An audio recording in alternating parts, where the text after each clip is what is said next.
my first very, very strong aggression that I have never felt before. I lost it and I had a baby in my hands and I started shaking a baby. We are just overwhelmed and emotional, deregulated when situations happen, but we don't talk about it. Emotional regulation for months. I have tantrums ever since I gave birth. They're deregulated. Now I'm deregulated. Now I'm okay, now I need to reset and help them be regulated, but I'm not even regulated. A little thing can trigger me so much. I no longer feel like I have any rational thoughts. I do not want to calm down. Don't tell me to calm down. These things are happening. It's just we can't talk about it because it's very sensitive topic.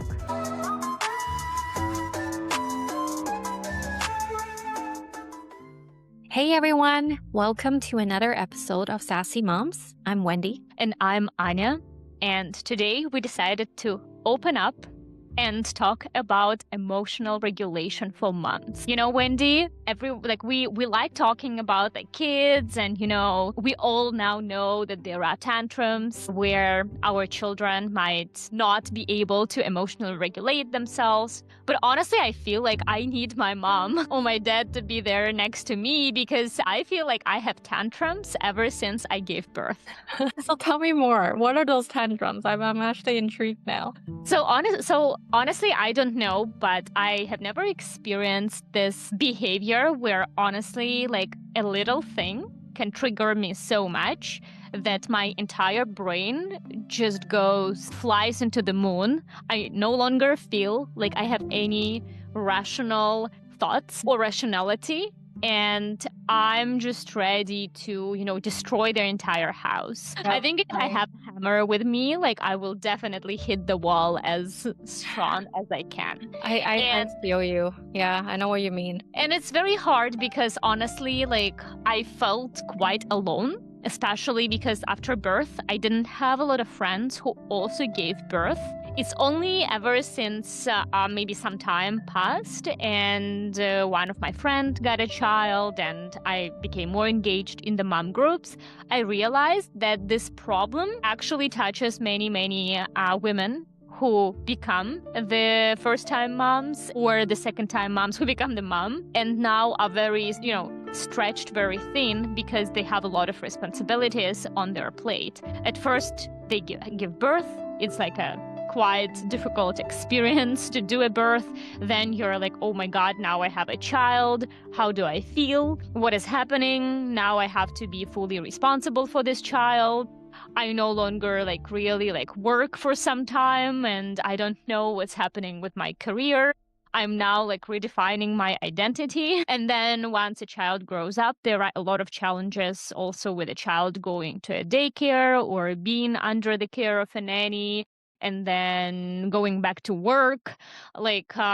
Honestly, all of this is just so overwhelming that it's just, I think, I don't know, ends up being this huge ball of emotion that explodes. It's like a bomb, actually, that explodes anytime something goes not right. I feel you. I had similar situation, I think, especially giving birth. And then I was one of similar to you, right? All my friends were in that stage where they had a kid first. I was the first out of that group. So I felt very isolated in terms of supposed to be a happy moment. I feel like everyone's happy. Obviously we planned to have this kid and we were really looking forward to it. But I think after the birth is the reality hits. It's I no longer just care about myself where I had all these freedom. You kind of know it, but then it's in the moment, you're man, everything is resting on your shoulder in a way where it's his sleep or how he is. Why I need to maintain this calm, present mom. I need to show love. And then when in the sense where I feel you. Even now, we were just talking about before we hit the record, it's as kids grow up, your dynamic even with some of your husband might change. Your partner might change too, before the kids and after kids. And then as the kids grow up, there's different stages in their growth that affects you. There's just I feel there's just so much that hits you that sometimes I personally feel when I lose control is when I feel I'm not in control. That is the problem. I'm not in control and that's really hard for me. Anyways, we'll chat for a little bit more about this, but Yes, this is a topic where it's hard. Like when we first talking about this topic, I felt like, oh, emotional regulation for the kids. I'm like, I actually don't really like. I don't. Yeah. All I mean, right. honestly, I don't even have tips for emotional regulations in adults other than Yeah. whatever I can read. Honestly, like every time I check anything online, resources just say, hey, during these times, you have to like stop, you have to like breathe, you have to like Yeah. just jump, just go for a walk. It doesn't help because But when it it doesn't. hits, you no It longer doesn't. have your rationale. So the problem is, I've read this and I really, really agree with this. Is like once you reach that state where you are like just red, meaning like Hmm. you're just like out of control, you have no control. Someone telling you like I actually absolutely hate it when people like tell me it's like, hey, just like, calm down. I'm like, no, I do not want to calm down. Don't tell me to calm down. I think that's where it's like when you're out of control, you just don't hear people. What I'm trying to work on, and I'm Hmm. still not great at it, and I don't know if this will help you, but it's like figuring out the triggers when you will reach that red. So, Hmm. like, maybe it's like the yellow, like when you're like, "Oh, hey, like what are the triggers what I do before I get out of control?" So, like for me, like I get like my body starts heating up. Like I Hmm. feel a sense of like just like heat. That's when like my trigger is like when I've like looked back at some of the moments Hmm. where I'm like, okay, I am losing control. Like I really don't want to like correct my kids or I don't want to like, yell and it just comes out. And then you feel so guilty afterwards. You're like, "Well, I told him I won't do it, and then now I'm doing it again." And then it's like I have to look back on like, "Hey, what triggered it?" And then like, what was I doing prior to me, screaming my head off? And then for me, is like when I can sense that I'm like just heating up, that's when I'm Hmm. like, "Hey, I need to I go into another room like, "Hey, I need to like just I hear you, but I need to like just step away before we chat further." And that Hmm. I'm trying to work on it, not perfect. I wanna say, like, 1 out of 10 times I'm probably doing it. So Makes sense, makes sense. I was like, "Ooh, Wendy's so smart." I was just totally like I failing. was honestly listening to you, I was imagining myself, like, in this situation, I was like, "Well, no way I will even No, but remember you need that." to I feel like you need to figure out the triggers, like, Yeah. before I fall, I'm like, "Oh," like, my heart just beats. But then by the time my Mhm. heart beats, I'm already, like, so mad that I can't Yeah, really yeah. control myself. Like, I think my first trigger is when my body gets warmer. Like, it Mm. kinda gets to my head, and I'm like, "Oh, like, hold off. That's good. You Let's cool have good down." body awareness. No, and I think it took a lot of, like, effort to, like, really Mhm. think back, because my biggest problem and I read a lot of, like, articles about this, because like, I really wanna change this behavior of mine too, like, where I'm, like, just I'm very, like, heated in the moment, and then I'll say things I might not mean either, so I need to change that, and that was Yeah, one yeah. of the things where I'm like, "Okay, this is actually helpful because 'cause I'm, like, people saying, like, "Hey, you need to, like, calm down, you need to, like, take a breath," and, like, all these other stuff, I'm like, "Ah, it doesn't work." Yeah, yeah, yeah. Honestly, like for me, like I also like I experienced very similar things as you, and the biggest surprise for me that happened specifically was when I gave birth. And maybe 2, 3 months after, I experienced my first actually a very, very, very strong like aggression that I have never felt before. This was such a big surprise, and this aggression was related towards the sleep, Mm. because actually it was funny. For the first 2 months after I gave birth, I kind of didn't even care. Like I was very chill. Like anything that was happening like with my baby, even though my baby didn't sleep well, didn't like, I was just like so chill, and my mom was around, and I was always telling my mom, chill, chill, this is baby, he wants to do this. But then once I started learning about sleep a little bit more, and I started being exhausted to get my baby to sleep every single day on a specific schedule, because it will take 40 minutes to get my baby to sleep, while so that he sleeps for 30 minutes. It was ridiculous, and it was like 4 or 5 times a day. It was crazy. Like I remember exhaustion. There was just one moment when like something hit, and like I was like getting my baby to bed, but I was so like I lost it, and I had a baby in my hands, and I started like shaking a baby. Mm. And it was never like I never caused any harm to baby. I like felt so guilty. I immediately like went like I put a baby down. I went to my partner and I like told everything I did. And I felt so guilty. But this was the first time when I experienced such a like a big aggression. And obviously it was not towards the baby. I know it was related towards the fact that I was just so exhausted. And I Mhm. feel very bad about it. Trust me. Like I then started No, and reading like I'm what are the degrees of shaking babies. Like I was very afraid that I caused harm, but I never did because I never was like my baby's head was never shaken.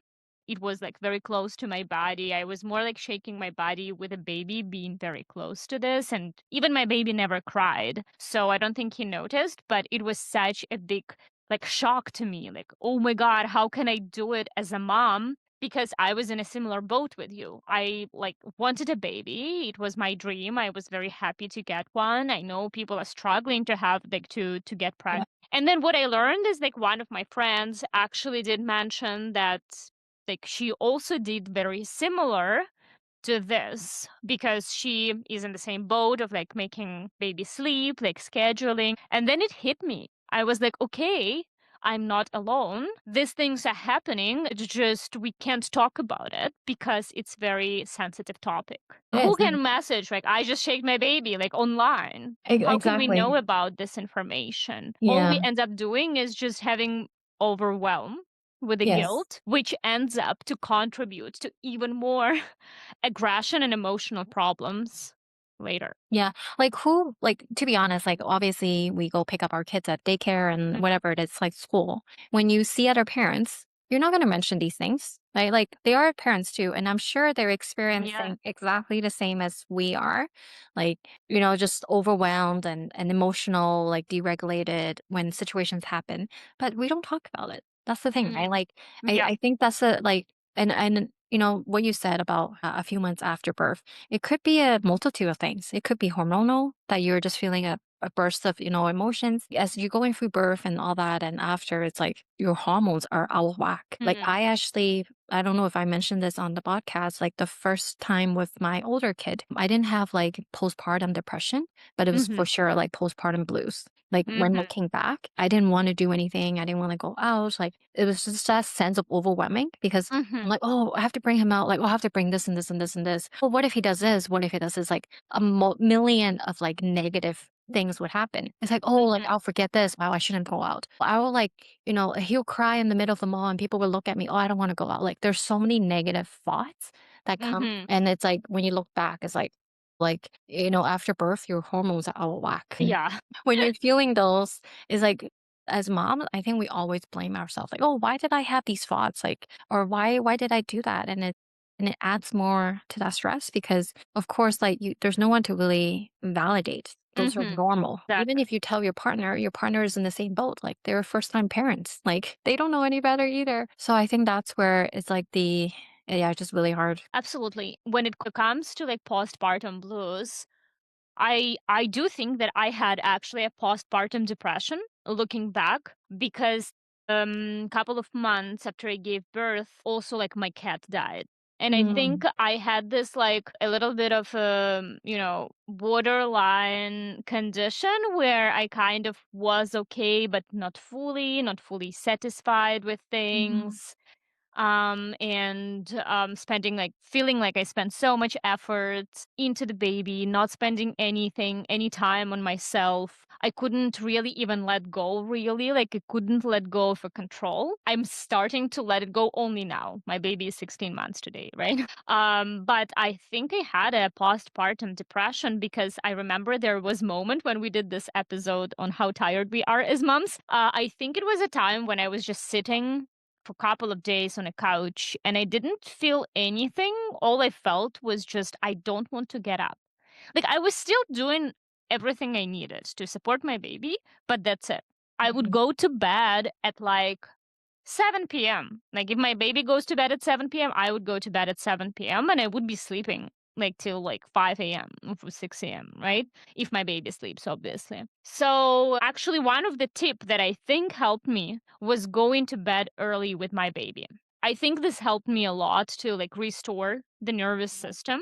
But also what helped me was actually just like I have been in psychotherapy like a long time ago, and I know what the psychotherapy is, and I would recommend people who have never been in psychotherapy to go there. I personally at that time didn't want to go to psychotherapy, but I had to like change my like I had to work with my brain every day in order to get myself out of the state of complete, I don't know, complete nonsense, kind of. Also, I would recommend for this type of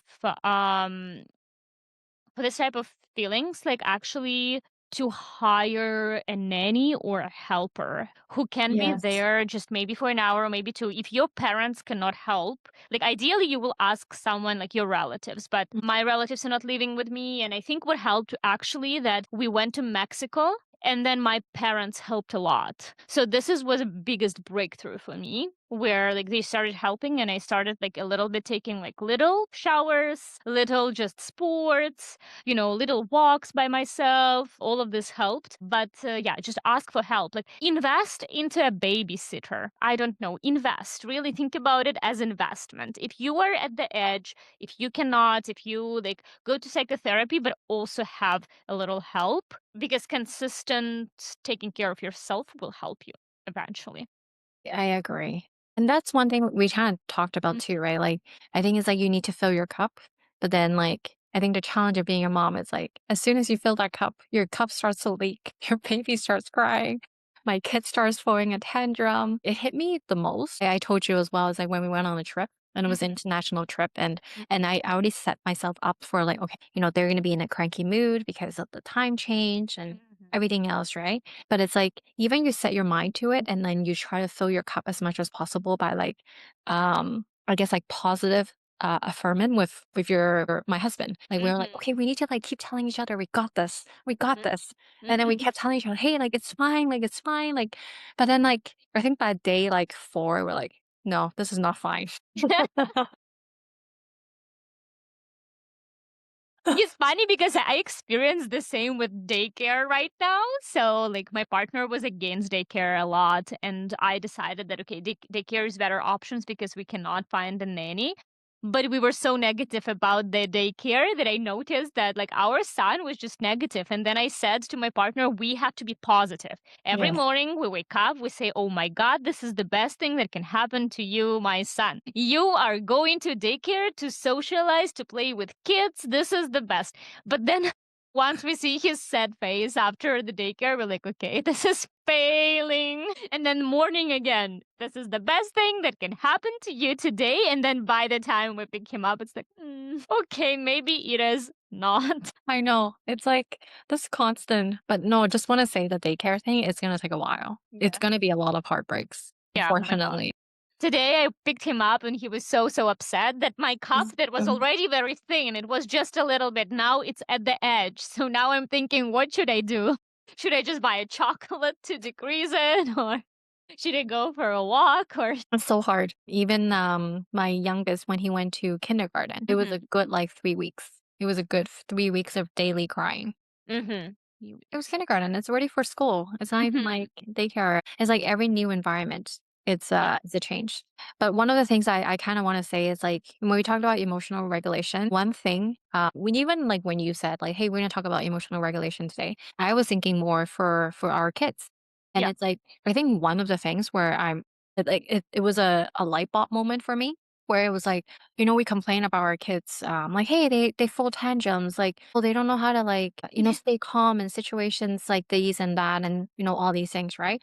And then I think my tendency is like, oh, I need to correct it. I need to like give them, some tools to correct it. And I don't know if it's my personality, and it's like, hey, you need to like whatever. Hey, you need to stop doing that right now, or like, hey, like watch where you're going, or like I tend to like say these things, and I Mhm. think when they become deregulated, I myself become even more deregulated, you know? Exactly. Yeah. So it's like this constant like vicious cycle of like, Mhm. hey, they're deregulated. Now I'm deregulated. Now I'm like, okay, now I need to like reset and like help them be regulated, but I'm not even regulated. So this like vicious cycle.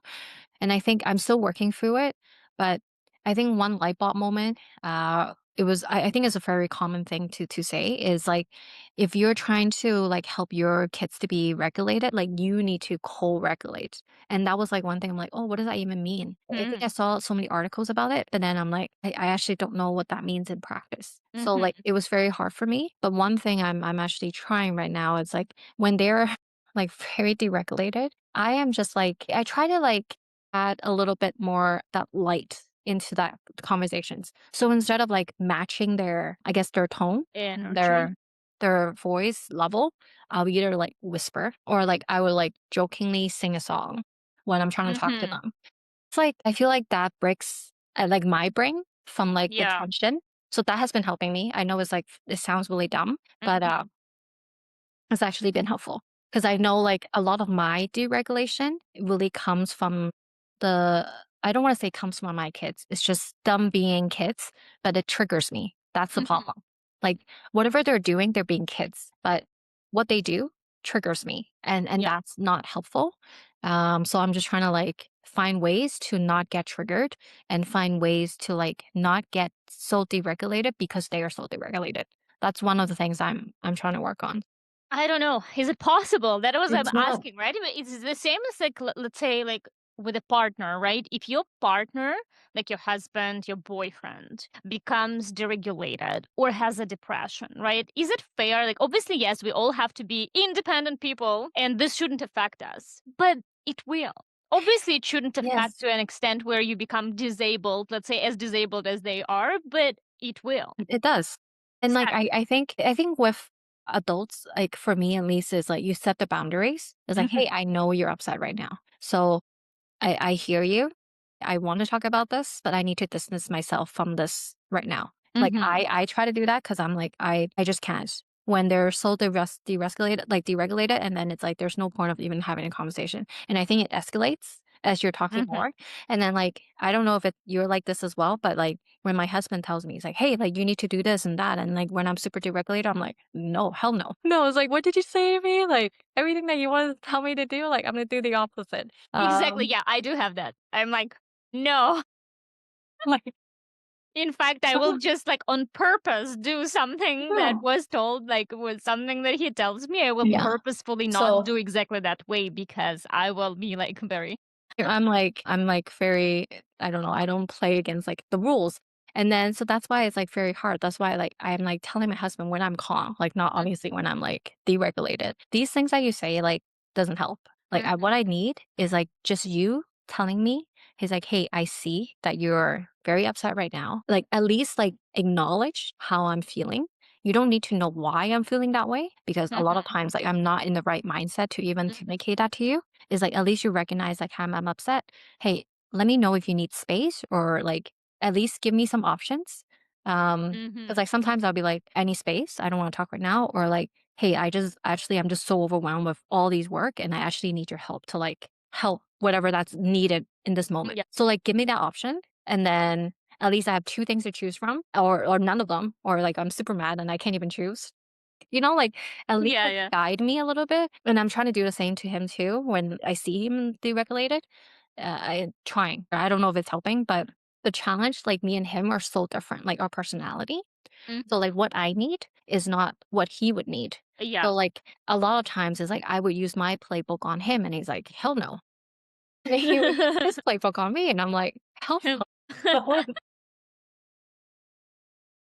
So it's just like constant like trying to like figure it out. Hmm. I don't know, it's hard. And then like you're also dealing with like three kids that don't know how to even regulate their own emotions.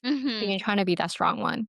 So saying I'm tired, it's like not even doesn't even like describe like how I actually mentally feel right now, to Mhm. be honest. It's just like I told you, like over the last few weeks, it's just been like a lot of tantrums, especially after Mhm. we traveled. And then work has just been crazy. So it's like every day I feel like I'm like I come out of bed, I'm like, today is a better day. And then no, the reality hit, and you're like, actually, maybe it was the worst.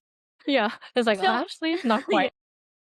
So actually funny because I did hear this something that like you have to think about So this is the challenge, which I don't know how to solve yet. So like I don't have my cup, but like if I have a phone, right? Basically, like imagine if it's a cup, Yeah. and then what I read was usually like like in order to emotionally regulate yourself, like you kind of have to start, like, let's say like you Yeah. fill this cup with this water like right here. And then obviously if you, let's say, have a trigger or something, then it goes up and then goes down, and then it stays kind of within the reality, like within the cup. Basically the water stays Mhm. within the cup, but then if your level, you don't start from here, you actually start from here, then if you're already kind of dysregulated, like because you have, let's say, work, you're stressed Mhm. about work, about deliveries, then like you have like the guilt which comes every day because you didn't self-regulate yourself, or because you did something wrong that you think is damaging for your child in any sense, or then your partner has their own issue and like they bring them home, and then you also have a conflict with your partner, and then something happens on your family side, or something just for you personally happens, and you are at this level, then you have very like little trigger will get this water out of the cup, which is usually expressed in a reaction of like anger or a very strong negative type of Mhm. reaction, like reaction that we consider negative. So the question is, how do we decrease these levels from where the baseline is? I don't know yet. I don't think I'm at this point where I can be at this like lower level. And I really want to go there, but I don't know. Nothing helps me. I don't know what can help me. Wendy, do you know what can help me? Have you considered therapy? I know you said you went it before. Have you thought Yes. about going again? Well, I mean, maybe I need to, because as I mentioned, like my biggest struggles became after birth. And what I feel like one of the biggest reasons for this like very intense reactions, which I feel sorry about in front of my family too, is actually my traumatic birth experience, because Mhm. I talked to in one of the episodes where I had a seizure. But Mhm. the seizure, like now as I was analyzing the situation, I think the reason my seizure happens was obviously like they described as a salt flew out of water. So I don't have any underlying health conditions. But the problem was too that honestly my contractions. So I had an urge to push when I had only 4 centimeters dilation. And for 6 hours, I was rejecting the urge to push. Can you believe it? So I had an urge to push, and instead of just pushing, I was like actually holding it together, and I was very, very scared because no one allowed me to push. And like I had this urge to push. I wanted to honestly just, yeah. So I don't know like how to like, and I also don't have a memory of it, because when I had a seizure, it was just like I had like a process, then a seizure, then like someone brought me my baby one day Mm. later. Like I don't remember anything. Likely it was traumatic, right? But I Yes. don't know kind of how to get it out. Like how, like, because I don't remember things. And I feel like this was a bigger trigger of why I at a first place had this big like, postpartum kind of blues, depression, disorder, whatever it is. Yeah, it really could be. Like, I feel like you and I are very similar in a way that it's like we like to be in control of Yeah. things. When things are out of our control, like you said, like your baby is like, I think we talked about this too, is like you put in all the work and you're not seeing the results. Like that's what's like super hard about parenting. And I think Mhm. it was a hard realization, even for myself, is like, man, like sometimes they don't appreciate, you know, it's good Mhm. for them. And you Yeah. know, like you're trying to like raise a good, decent human being, but at the same time, it's like they don't understand it until they're like at least 25, which is my Mhm. realization when my mom's like, "Oh, my mom's the best." Yeah, yeah. Then you were like, "You, oh, I don't deserve you." It's like, "Oh, like all those things, like all those things that you did." It's like now I finally understand why you did them. Yeah. You know what I mean? Uh, Like, I'm like, I wish my kids had that same realization. well, they will once they're 35. I know. Hopefully, you will still be alive. I'm joking.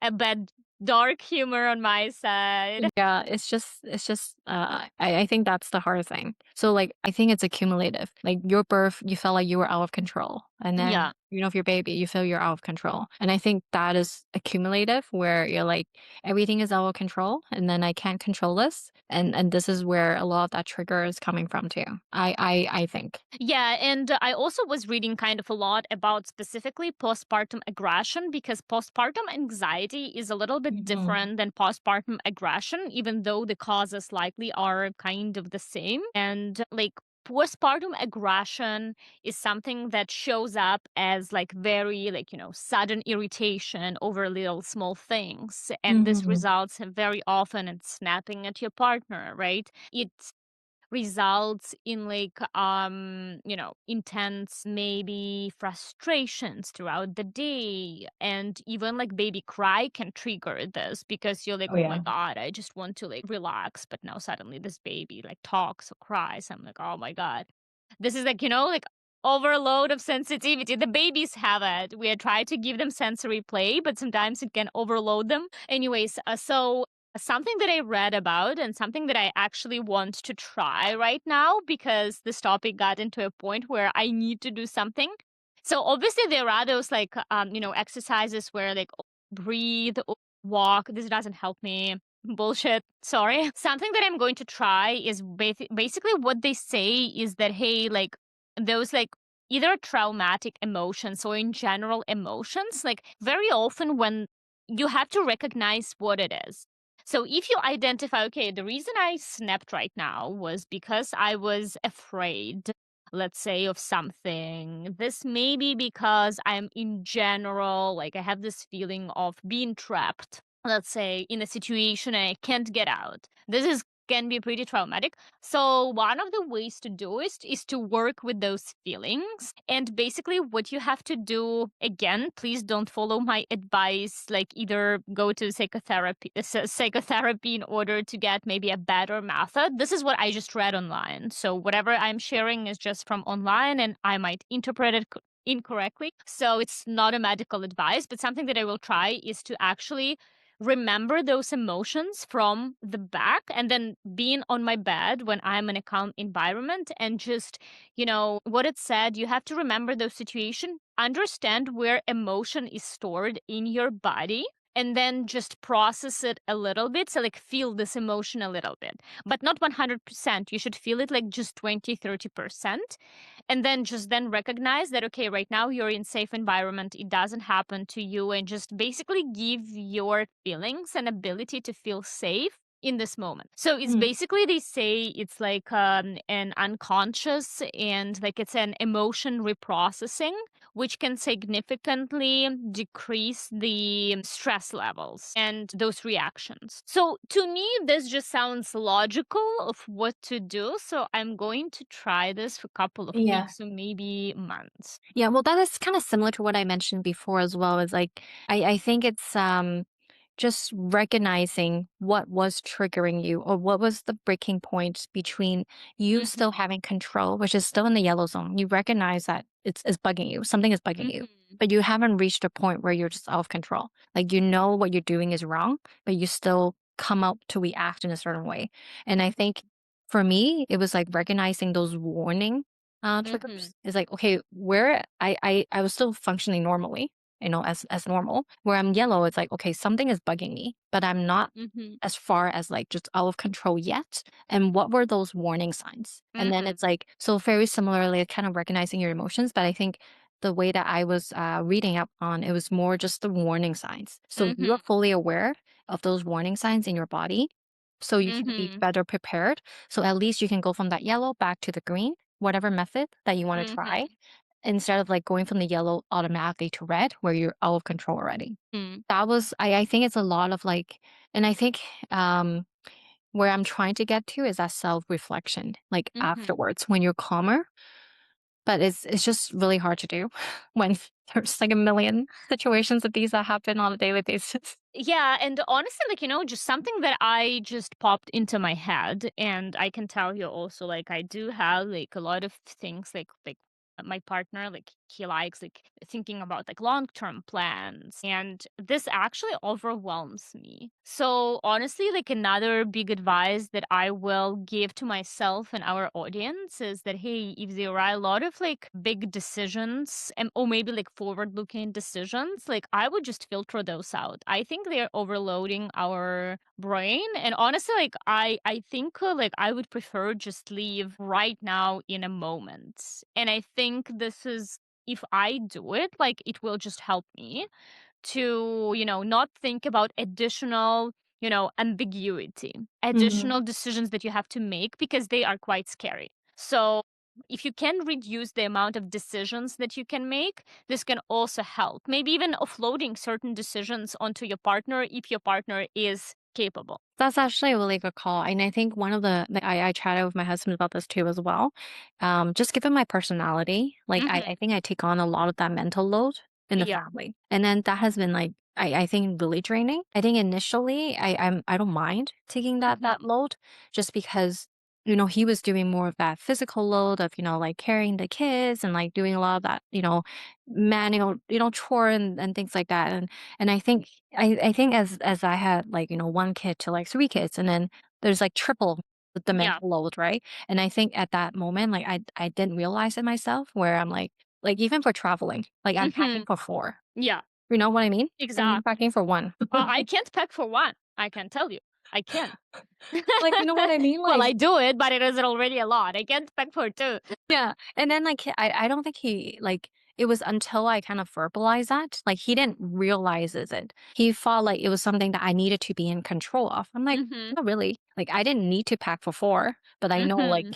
you either would miss something, and it's like, "Well, why would you think that?" I'm like, "Yeah, why would I think that?" Like, there's a lot of questions and discussions, and I think as mom, I think one fault that I have is I just naturally take on a lot on myself without, like, Mhm. either delegating or, like, communicating what is stressing me out, and I think that is a fault of moms in general because 'cause I've chatted with many of my friends as well, and even my mom, is, like, the mental load. I think you need to self-recognize, like, "Hey, are there things that you can naturally pass on to your partner or, like, things that you should just forego? Is it really important? Yeah.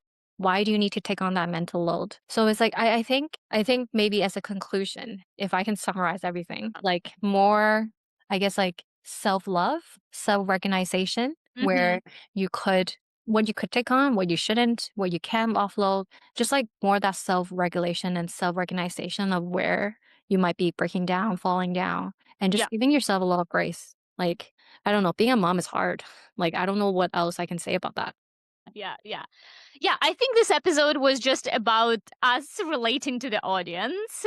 And I think it's about audience to feel like you guys are supported.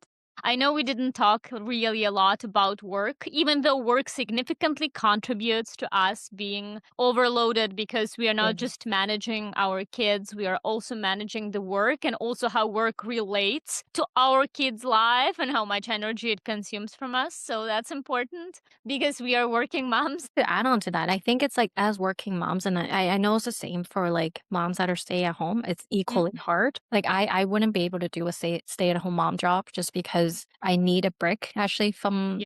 all this craziness with my kids' tantrums and things like that and managing all that. Like it's a good break. Like work is actually a good break for me personally. I don't know if that's bad to say. Like I don't know. No, Bad. no, working is easier than being a mom.